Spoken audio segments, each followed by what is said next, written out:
Welcome back to the Whiskey and Wisdom podcast again. Chris forgot to press record, so here we are. This is your co-host, Tyler Yaw, and I am with Chris Kellum. And our special guest today is David Joyner, and I'm on Wilmington City Council. And I'm laughing because we just said that a few seconds ago. Yes, exactly.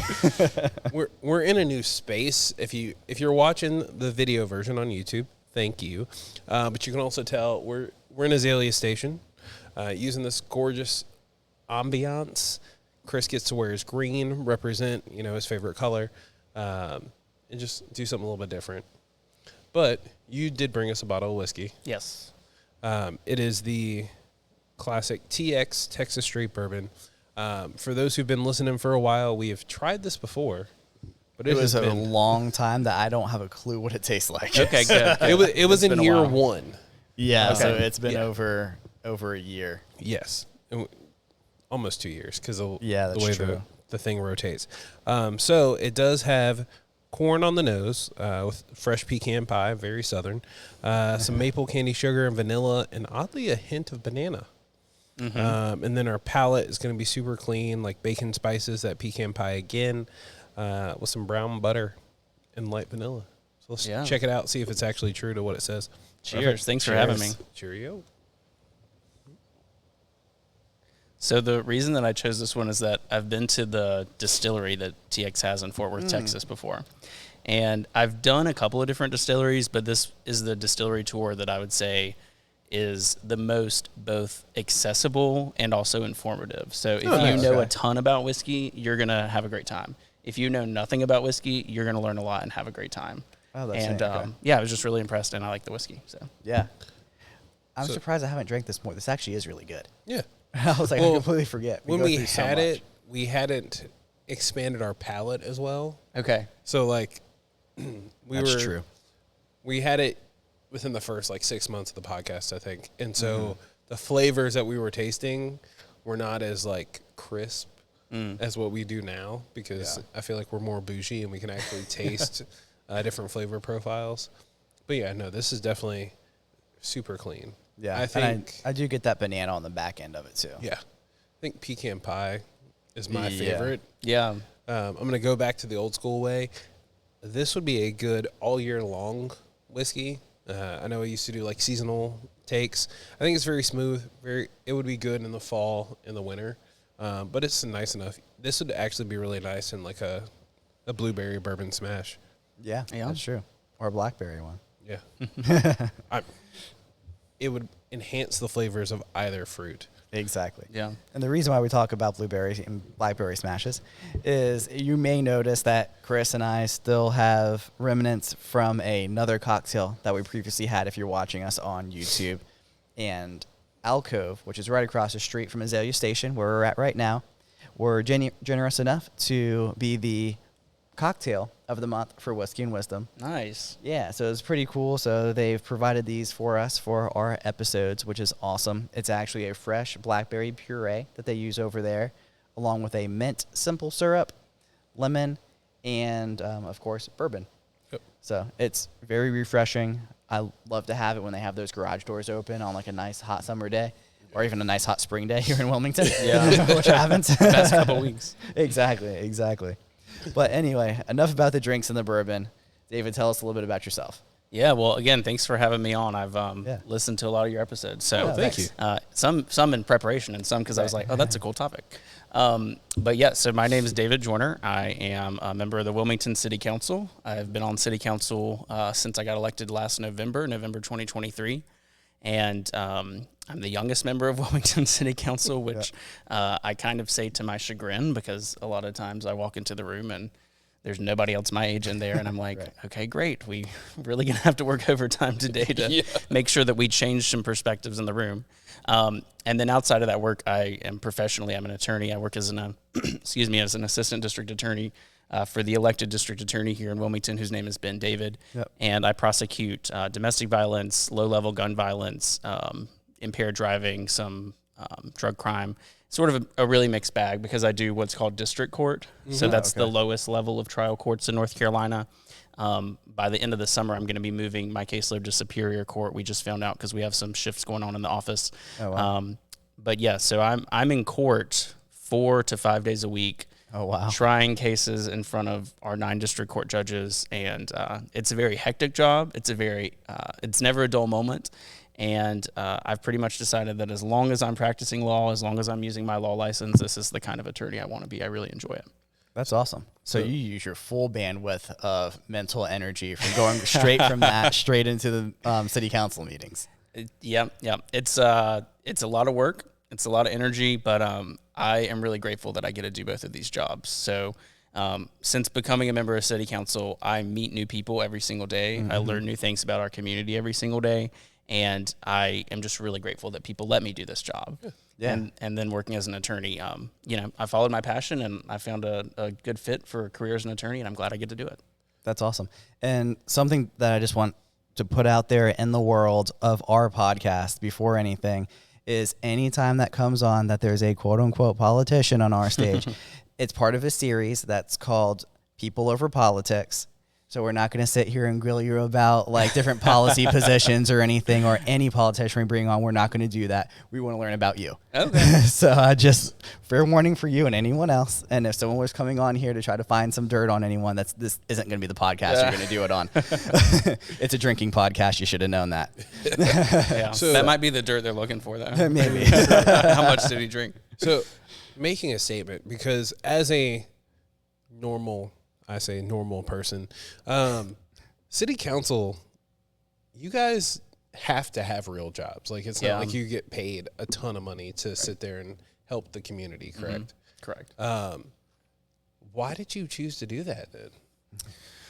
Yeah, that's a good question.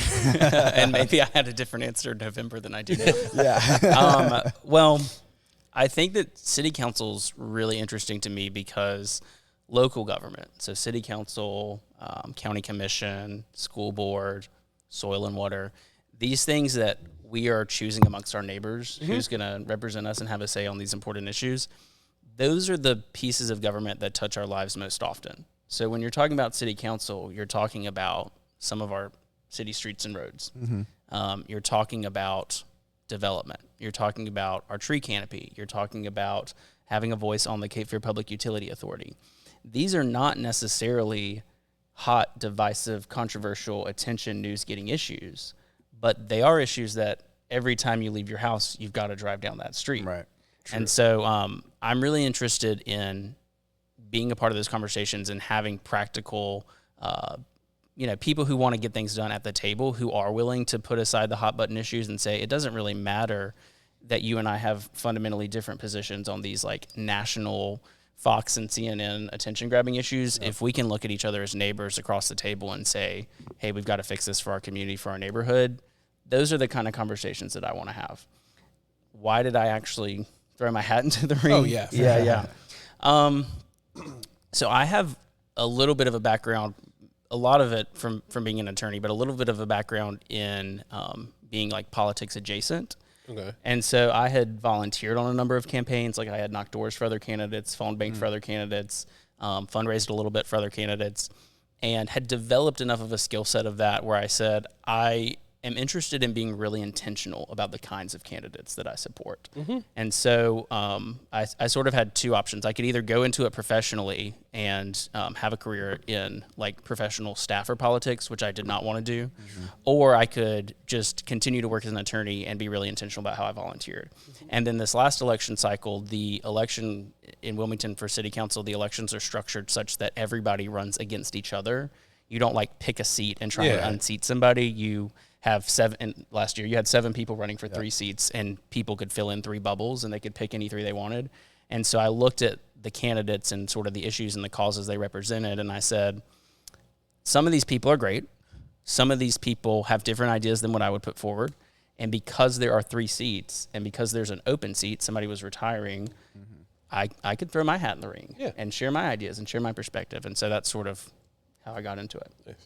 And the reason why I wanted to bring you on too is kind of twofold. So I enjoy watching politics more than anything. And so I love watching elections and how they fall out and kind of where the numbers come in and stuff too, like on election night. So I'm a nerd in that sense. And so I actually heard you first speak at the Wilmington Business Journal Okay, yeah. When they had the whole panel up there and everything. And one of my really good friends Catherine? said, yes. Okay. She said, "Who did you like up there?" And I was like, "I thought you did a great job too." And I threw your name out, Oh, and thanks. she goes, "Yeah, like for him being on like the opposite, quote unquote opposite team," and she did it exactly that same way. She goes, "I think he's fantastic," and She's great. so I was like, "Oh, that's really neat." And so I was talking to other people from both sides of the aisle and everything too, because even though it's not supposed to be partisan, Sure. everyone knows it's partisan Yeah. in some different ways. And it felt like you ran a fantastic campaign, and it seemed like you got very good bipartisan support That means a lot. from the Thanks. numbers anyway. Yeah, And thanks for then saying just that. knowing the people that I've talked to, they're like, "Oh yeah, I voted red, and then blue." And it's Okay, like- all right. I'll take it. yeah, so like I know quite a few people like that. So that's another reason why I wanted to bring you on too, because we do do the people over politics type of thing, and you did a good job reaching the majority of the people. And so I guess my question after all of that is, how do you think you were able to accomplish that? Yeah, well, first of all, thanks for saying all that. A little bit of background, I really enjoyed running alongside Catherine because we weren't running against each other. Right. We're 2 of the 7 people running for 3 Yeah. seats, Yeah. which makes the election interesting because you can't go after somebody because what happens if you both win and now you've got to work together. Exactly, yeah. And so I made a point of reaching out to everybody ahead of the election before campaign season really started and saying like, let's get coffee, let's get drinks, let's get dinner. And so Catherine and I met really early in the process and sort of, talked about the fact that we were the 2 youngest people running. You've had her on. Your listeners know who she Right, is. yeah. She's great. We also realized that we were actually like literally neighbors. We lived so close together know. at the time, but had not met before. To your question about having support that's not just your own party, you're right that Wilmington City Council elections are nonpartisan. When people got their ballots, when people were in that voting booth, they did not see a D or an R beside our names. Right. And yet, as you alluded to, political parties do get involved, and there are endorsements, and there are people who sort of canvass for one party or for the other. And I knew from the outset that although I was going to have, although I was hoping that I would have support from the Democratic Party of New Hanover County, if I actually wanted to get anything done once I got into city council, there was no way that it didn't make any sense to try and alienate Republicans or independents. Right. Yep. And so when I went about writing my platform, and by the way, I was one of the only candidates who actually submitted like a multi-page page platform that people could read through. I recognize that too. I didn't look at other people's platforms and say, oh, this is what Democrats do. This is what I want to do. I said, here are the issues that I think are most pressing in our community. Here are the issues that I think my neighbors, my literal neighbors, are going to respond to. And here's what I think about them. And I have enough respect for my neighbors that I'm going to tell them my ideas. I'm going to listen to their feedback, and they're going to make a decision. Thank you. Right. Because I get really frustrated with like top-down politics.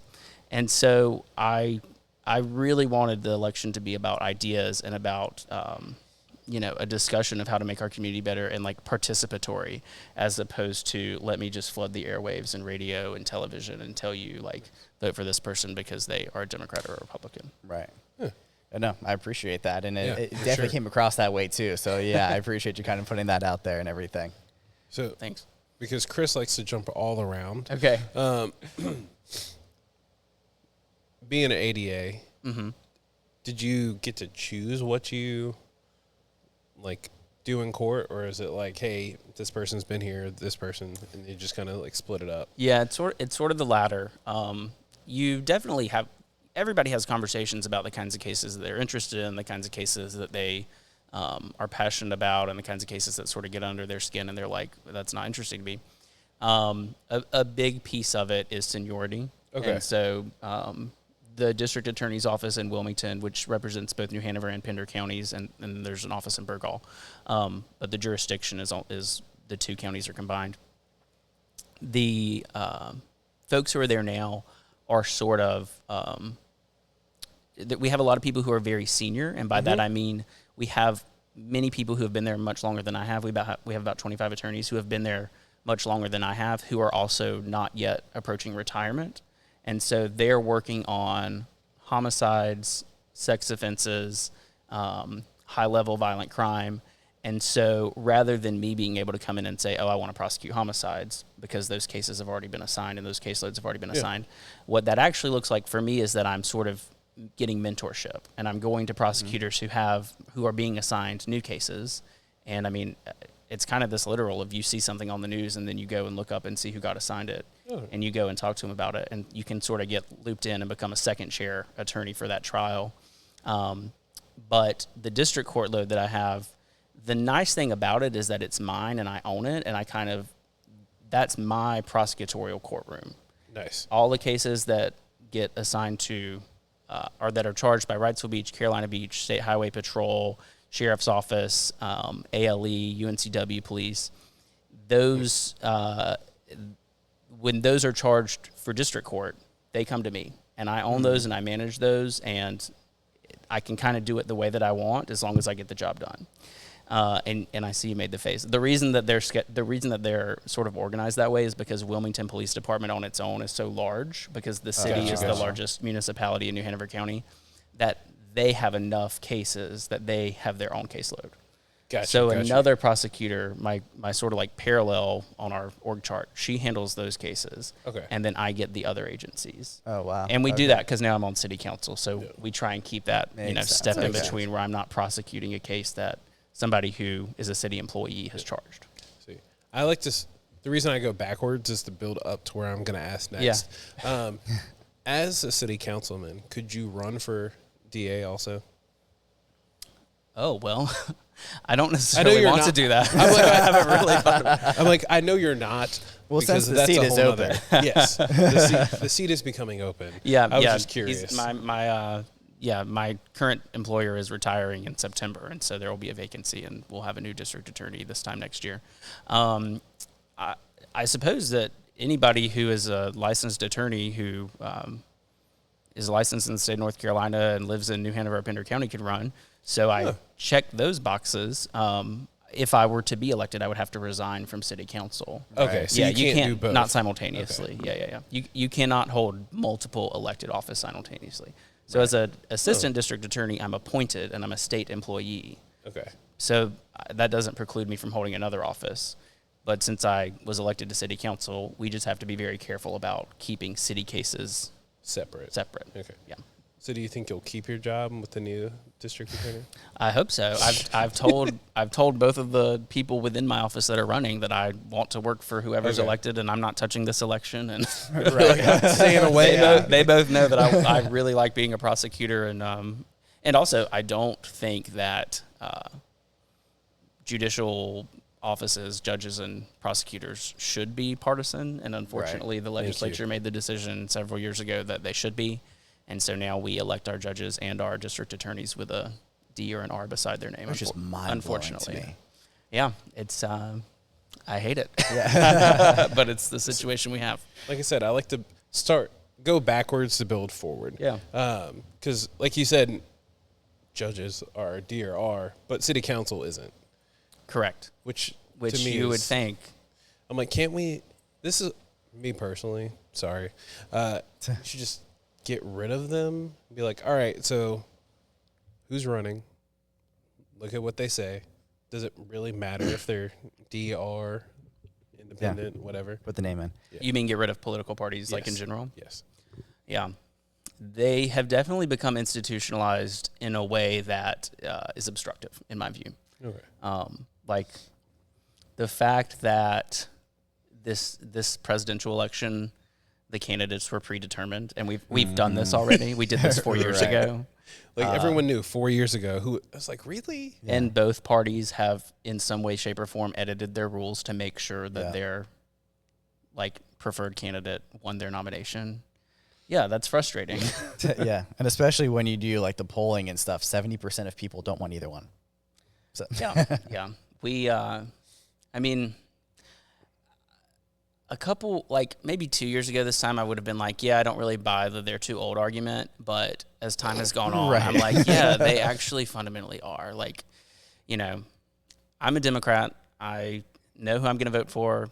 You know, put my cards on the table. I'm a delegate to the Democratic National Convention this year. But the outcome of that convention is already predetermined. Right. So what does that actually mean when they say like that you're a delegate to the convention? Because like I hear Yeah. that a lot, and I get the gist of what the job is, but what does it actually mean? In a presidential year where we have an incumbent, it doesn't mean anything. It means that I get to go to the convention, and that I will cast. It'll probably be like a what do you call it? Like a vote of consensus by just the A's and A's. Yeah. And actually, we may have to do it earlier because Ohio is changing their yeah. election laws, and we would like our candidate to be on the ballot. But in a incumbent year, it doesn't really mean anything. In a year where you have a contested election, meaning that you don't have the president in the White House, you have multiple candidates running in a primary, and you get late enough in the summer where you don't have a front runner and everybody else has dropped out, then in theory, the delegates would go and actually cast a vote on the convention floor, and you would potentially do multiple rounds of balloting, dropping somebody off each time until only one person remained. Oh, okay. So if the president was not sitting in our party, we would have to declare which candidate we were planning to support before we got there. And then once you get there, you try and persuade people to change their votes and vote for your candidate. Okay. Yeah. So I'm registered unaffiliated, but I lean kind of libertarian-esque.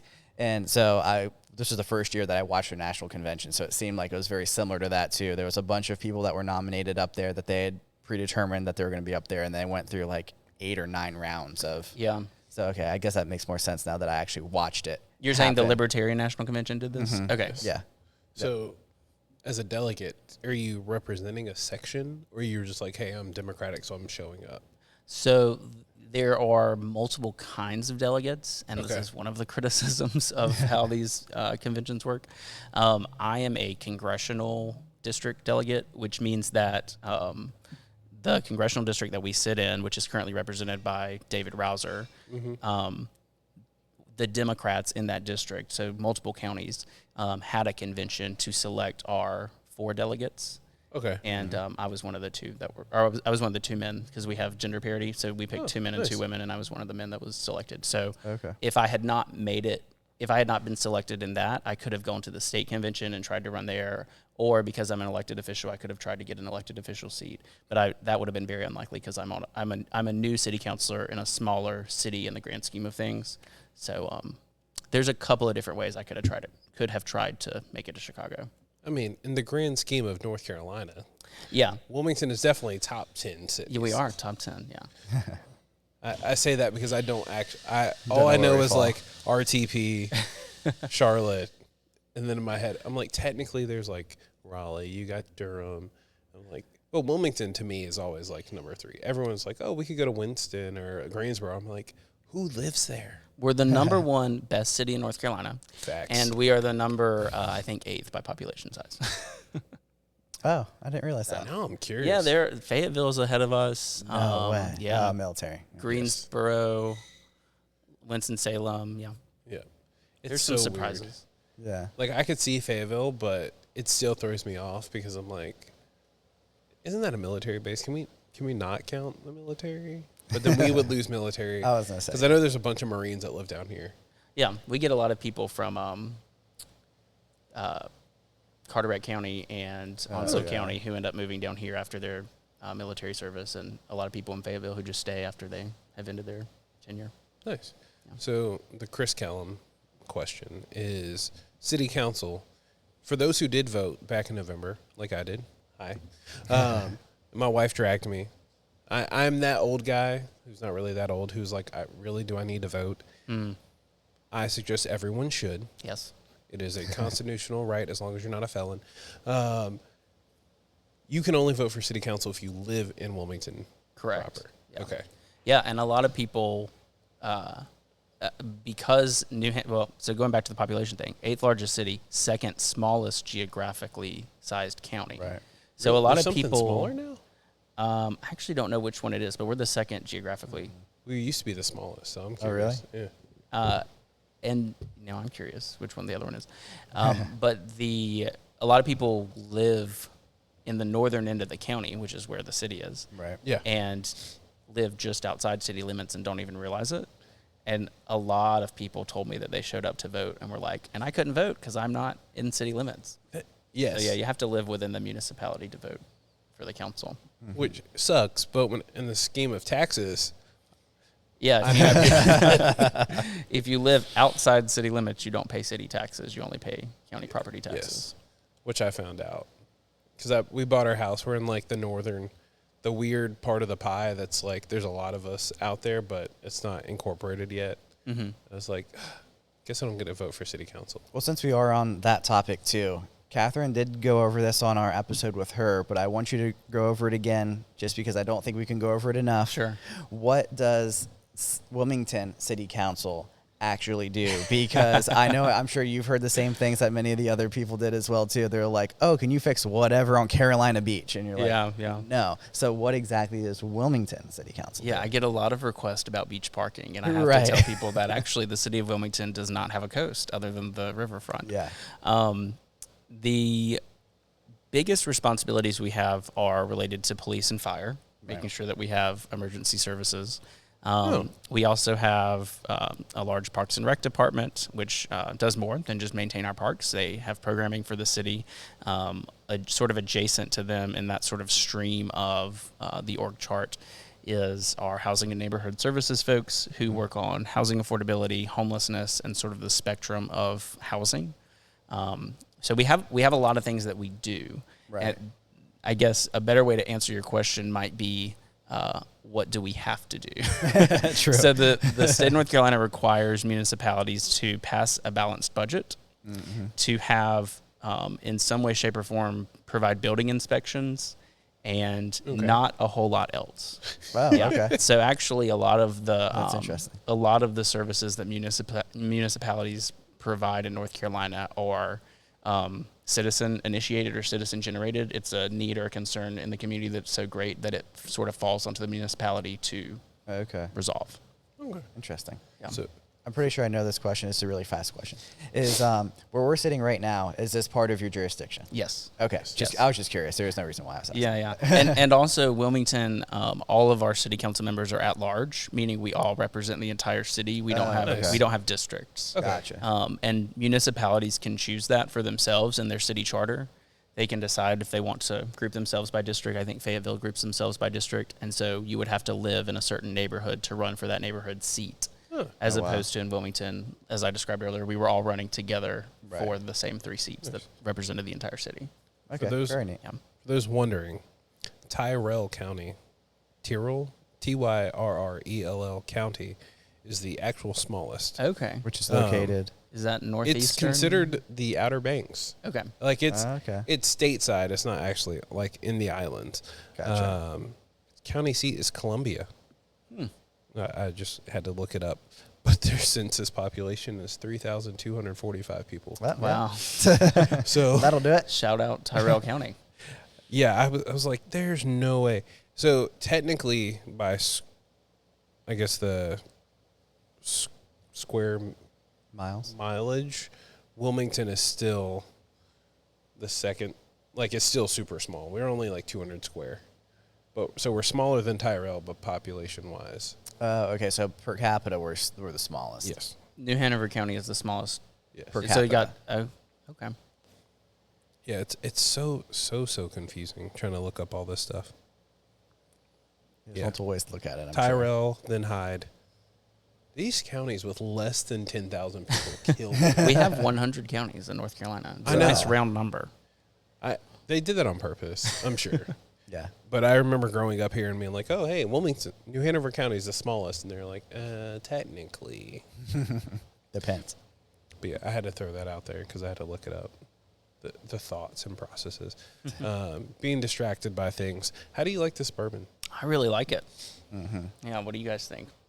I'm a fan of it, especially because what we were talking about before, like we had it 2 years ago, I guess, and completely forgot what it tasted like. And now tasting it again, I'm like, I can actually taste the notes that Chris was talking about before. So it's just having the years now of being able to taste these and hearing what Chris has to say about each one of them makes The a huge banana is the difference. most interesting one. Do you guys do a lot of whiskeys that have or bourbons that have You'd banana? be surprised at how much fruit is in whiskey. Yeah. Yeah, and we were actually a what's it called? Affiliate. An affiliate for Howlerhead for almost a year. Okay. Yeah, so and they are a banana bourbon like Oh, interesting. company. Yeah. So it was an interesting one. There's very few cocktails you can make with it. Yeah. Because it's very, very banana forward. Yeah, not but a it was lot interesting. of banana cocktails, No. especially with whiskey. But Exactly. interesting that Yeah, it's it was interesting. interesting But yeah, this profile. one's nice because you kind of get like the pecan kind of thing on the front end. And on the back end, you get some banana, which is, Yeah. I enjoy having that kind of fruitier flavor on the end. When I did the distillery tour, they've built. So the cool thing about the distillery is that I don't know if it was Fort Worth, but there's a municipality in the area that had a golf course, and they sold the golf course to these guys who wanted to build a distillery on a large campus in the city, and so they have this just massive property, and you have to drive in, and it sort of winds its way in through the golf course, and then you get to the tap room and the distillery. And then off to the left as you're pulling up, they just have this massive 4 or 5 story warehouse. And you sort of think to yourself, okay, well, what's that? But I'm going on this tour, so I know I'll find out. Yeah. And I love the metaphor that they used. They said that they think everybody who works there thinks that it looks like a college dorm, which the architecture kind of does look like a college dorm. Right. I can see that. And so they're like, well, we let our barrels sit for 4 years. So we just send our whiskey off to college to go live in the dorms for 4 years. And I was like, that's pretty funny. That's pretty neat. That's a great way to put it too, 'cause it sticks. Yeah. See, we need one that's just like, I'm weird, but I think every state should have like their initials, like the NC bourbon. It's There you go, Chris. it'd be There's your kinda next cool. job. You're funny. We talked about this before. Yeah. Ideas that always come to mind but never come to fruition. Yeah. What is one of those that's happened to you? Like you've had an idea but never put it to fruition? Or one that That's you a good prefer question. to come to fruition? Okay. I have some ideas for Wilmington that I want to Okay. come to fruition. Yeah, Send that's and, perfect. and I'm going to put these out into the ether that they are going to come to fruition. We're going to think positive thoughts and Right. speak them into being. Exactly. So right now we're working on housing and homelessness. Yes. Homelessness. It was interesting to me that the conversation around homelessness really picked up right after the election. So we Yeah. talked a lot about housing affordability. Yeah. But I didn't have that many people approach me to talk about homelessness. And then as soon as the election happened, that's what everybody Asked about. wanted to talk about and ask about. And we are doing a lot of work around homelessness. We're talking about homelessness. We started the year basically by having a joint city-county working group because the city is a relatively large city in the state. The county is relatively small. A lot of our work has to go hand in hand. We have to be strategic about how we work with our county commission partners. And so we sort of started things off with this roundtable conversation with staff in the room and with some service providers in the room to say, what is the scope of the issue? What are the resources that we have in front of us now? And how do we go about developing a strategy to actually make meaningful change and to get people housed and to make sure that we live in a city where nobody has to live on the street? And that's been a little bit of it's an easy thing to talk about. Of course. It's a hard thing to develop a strategy because you've got 7 city councilors, 5 county commissioners, and both of those entities have their own staffs. So you've got a lot of different people with a lot of different ideas, and you sort of have to make a game plan and stick to it. So what we've been trying to do this year is to really develop that game plan, and we're hopeful that by the end of the summer, early fall, we will have a good strategy that everybody's committed to and that we're working towards. Nice. The reason that I think we need that is because historically, in the mid 2000s, like 2006, 7, 8, they New Hanover County, Pender County, Brunswick County, and some of the municipalities therein had what they called a 10-year plan to end homelessness.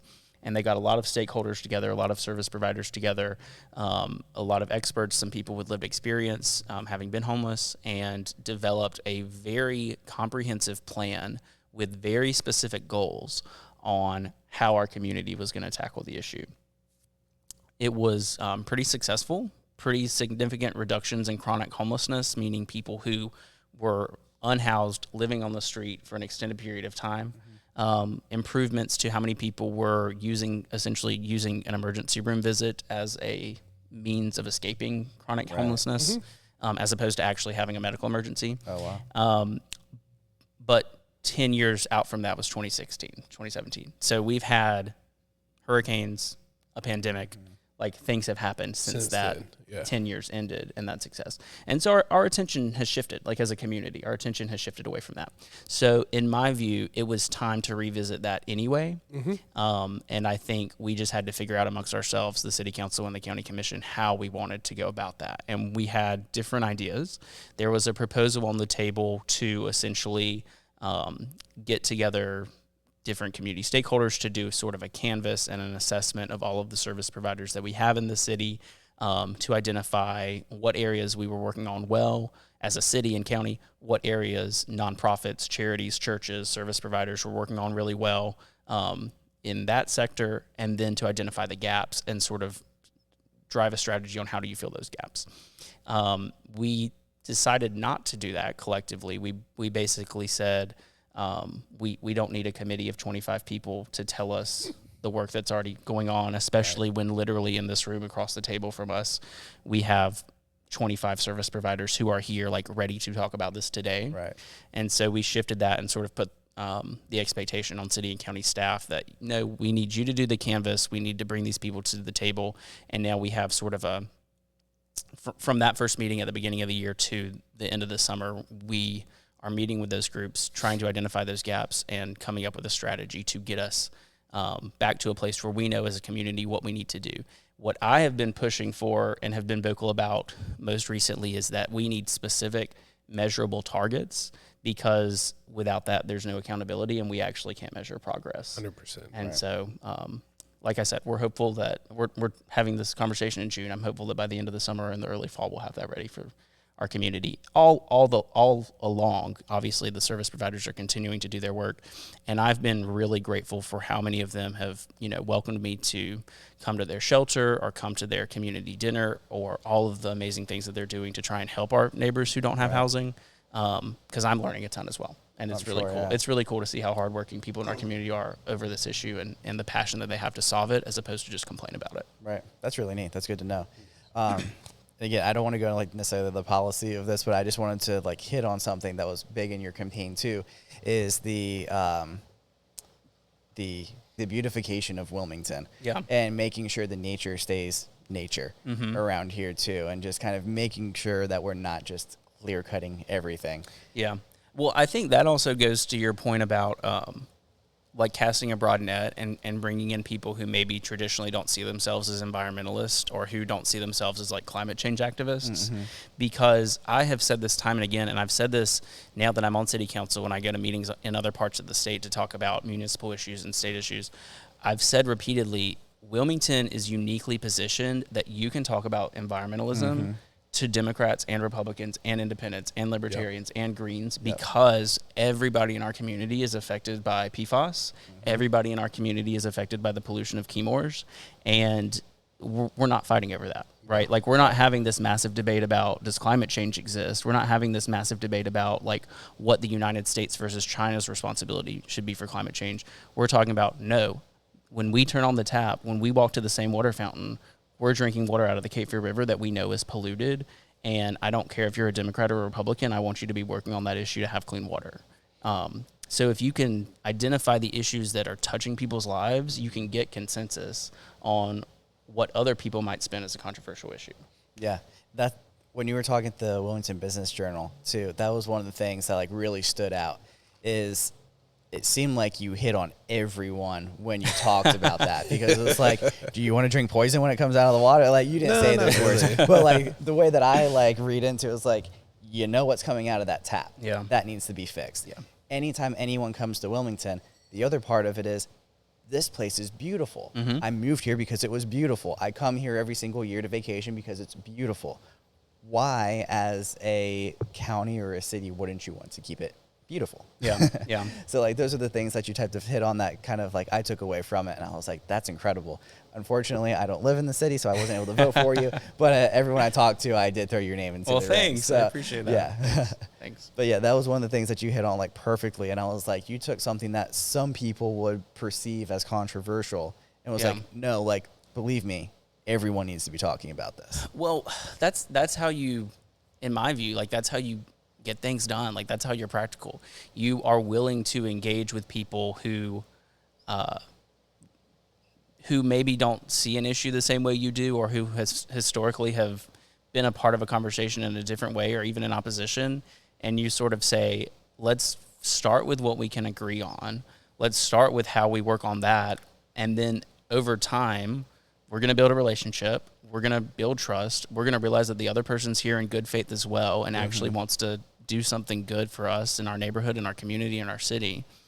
And even if we eventually get to a roadblock in an issue where we don't agree, we can disagree agreeably while sticking true to our values.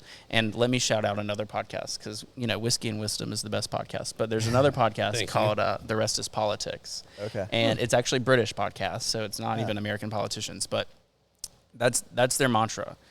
You can disagree agreeably and stick true to your values and get things done by figuring out what you agree on. And the premise of that discussion is that you have a Labour member of Parliament and a Conservative member of Parliament who are now both former members of Parliament, but they argue and they fight and they have policy discussions. And also they're good friends and good buddies. And they're like, I respect you and I care about you and I know that you love this country and that you're coming to the table with these ideas in good faith, even if we don't agree on how we do it. Oh, for sure. That's what we all need. Right. Like, there's a podcast I listen to. It's probably not as in depth, like policy wise as that, but it's still like a news type of podcast. It's called Breaking Points.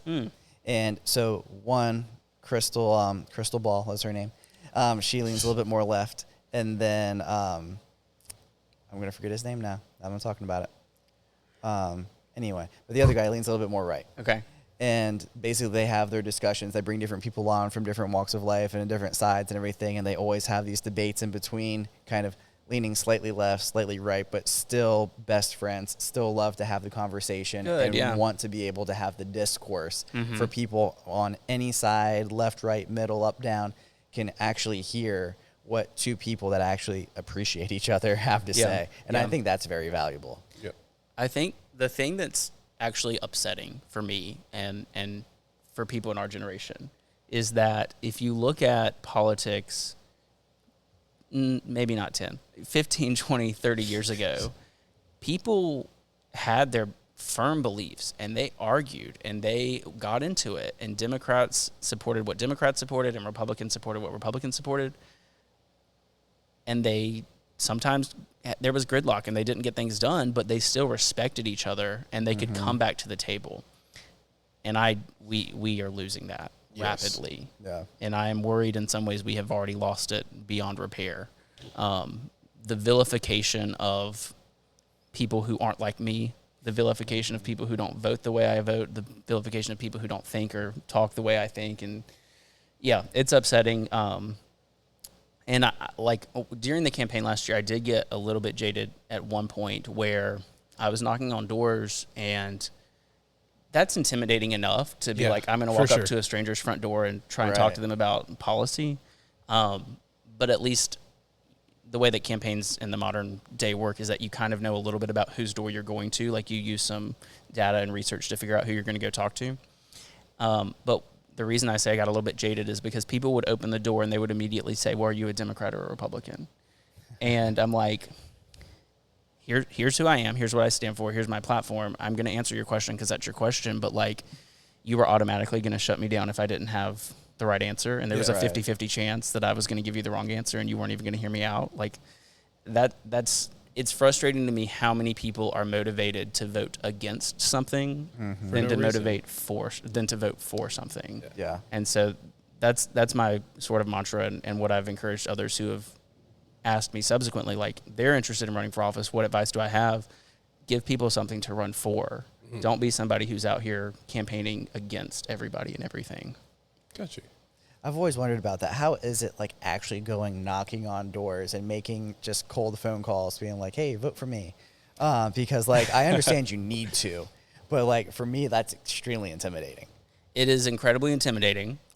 it's one of those things of like practice makes perfect, and the first time somebody slams the door in your face, you sort of realize like, okay, that sucked. Right. But it's also the worst that can happen. True. Right? Yeah. Like, Yeah. I have another name on my list. Let me walk down the street a little bit. Right.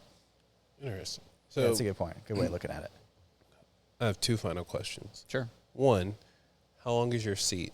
Like, how long do you hold your seat? Sorry. Yeah, so city council in Wilmington is a 4-year term.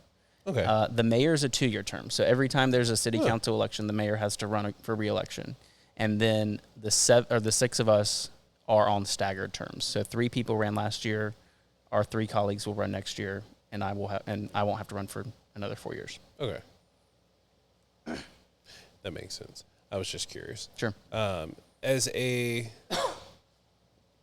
is a 2-part question. As a city councilman, what does success look like for you? And then as a person in general, like what would that look like? Yeah. So I think I'm constantly revisiting my platform and asking myself, have you made movement on this issue that you promised you were going to make movement on? Mm-hmm. Because there will come a day, well, if I choose to run for re-election, that's not a given at this point. There are some days where I'm like, why did I do this? No, if I run for re-election, like that's how I hope people will measure me. Mm-hmm. We talked a little bit earlier about, do we actually have articulable, measurable goals? In a perfect world, that's how democracy is supposed to work. People measure you against your goals and what you've promised you would do and what you promised you will do. So I'm constantly revisiting my platform and asking myself, have I made movement on those, and measuring that for myself. And then I think more broadly, a big piece of it is like promoting a political culture of respect and getting things done. Yeah.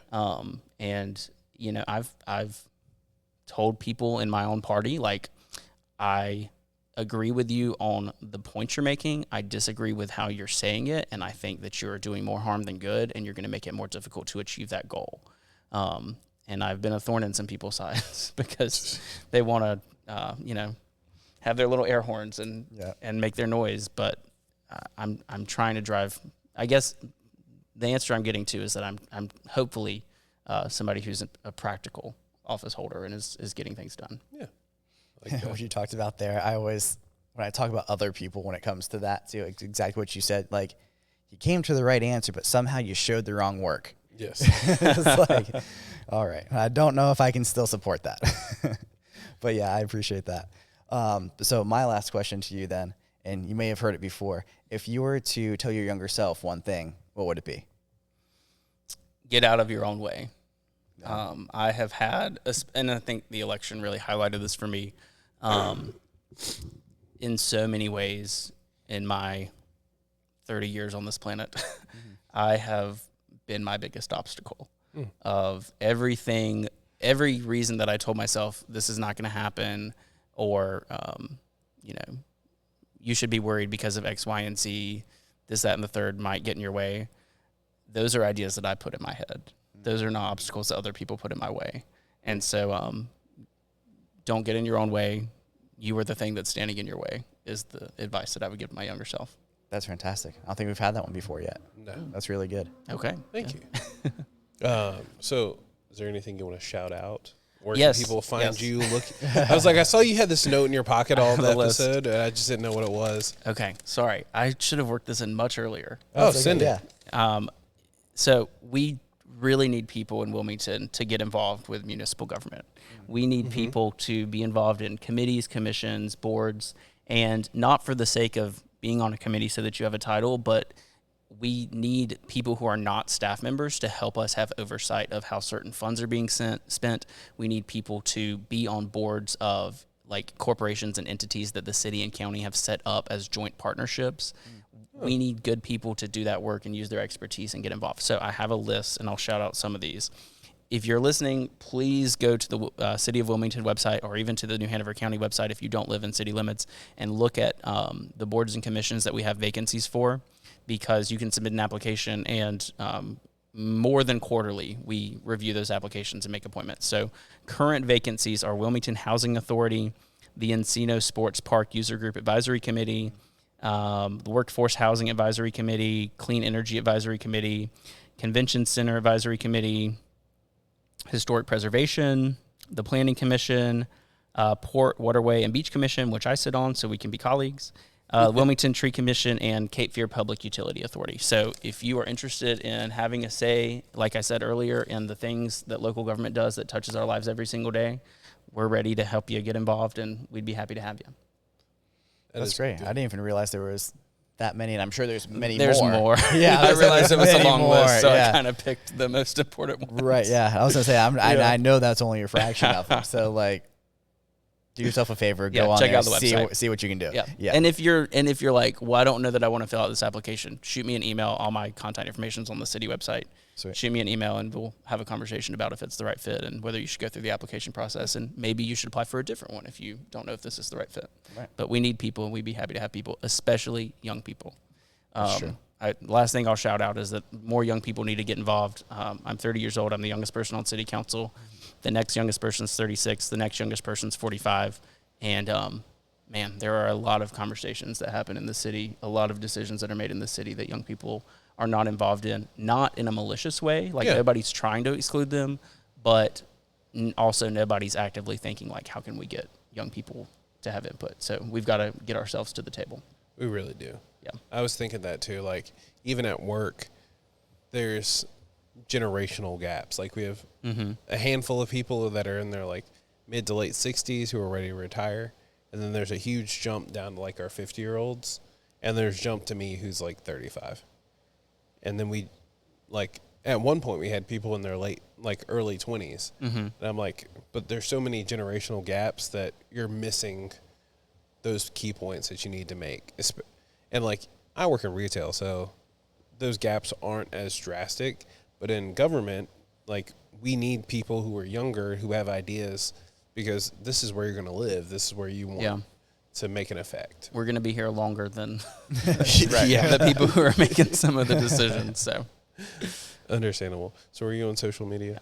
I'm not terribly active on social media. I use LinkedIn and I used Instagram at David Joyner ILM. Probably the best ways to find me on social media. Perfect. Thanks, Joe. I'm really glad that we did this. Yeah, absolutely. Appreciate Thank the you so invite. much. Anytime. Yeah. Thank you. Cheers. So everybody, like, comment, share, subscribe. If you watch the video, I'm sorry I didn't hit record early enough. And if you didn't, you just heard, hey, nothing bad happened. But yeah, we'll catch you in the next one. Cheers. Cheers.